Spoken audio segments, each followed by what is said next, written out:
Well, good morning. So something's been kind of on my mind the last couple of days. I've been praying about it and trying to figure out how I can convey it and put it into words.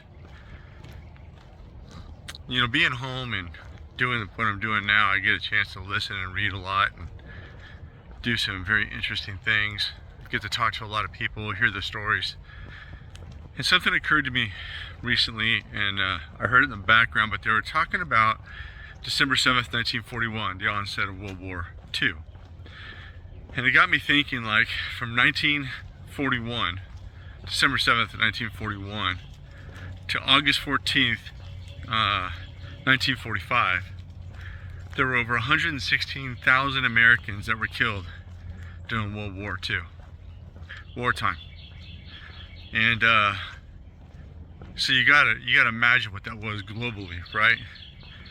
And on August 14th, 1945, there's a famous picture. It's going to be this one right here. I'm going to put up on the screen here in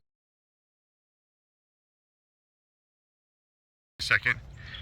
And that is VJ Day, Victory in Japan, Victory over Japan. It's officially the last known issue or last known moment of World War II. At that point, Japan had surrendered and the world erupted to chaos because Japan was holding out. They really thought that they were going to take over the world and conquer, and I think that ultimately some people came to their senses and realized that their constituents and their people's lives are more important than their honor. But here's the interesting thing is there was a massive celebration. It's that picture I just showed, this one right now, was all a huge party, and these pictures I'm going to put up in a second, or maybe I'm putting them up even now, are all a big party that was going on in New York City. And this was eclipsed by only San Francisco and all these other places where people were celebrating the end of World War II. So it got me thinking, as believers, why don't we celebrate like that? You know, every time that we have Easter, we have a massive victory. And the victory is that the stone was rolled away and that Jesus rose and ascended to heaven. See, the Bible would be nothing. In fact, our whole staple, the whole thing, the premise of Jesus being God hinges on the resurrection. Muhammad went to the grave. Buddha went to the grave. The last we checked, they're still in the grave. Our Jesus, our God? Nope. In fact, there's a picture inside the tomb of Jesus, what they think is the tomb, and it says, "He is not here, he has risen."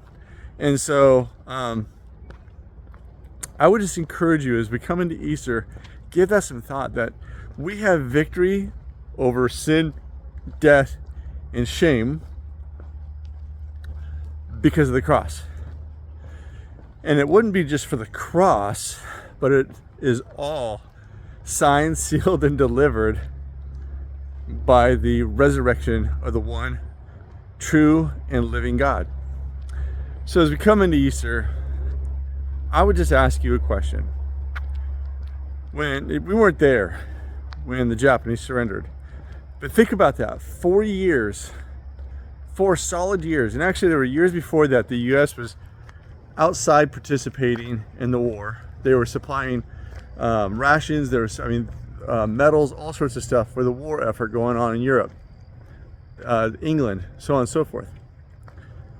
But for 4 years, 1941 to 1945, the U.S. was actively at war. You think that they lost 25,000 plus men or women every year. That's a lot.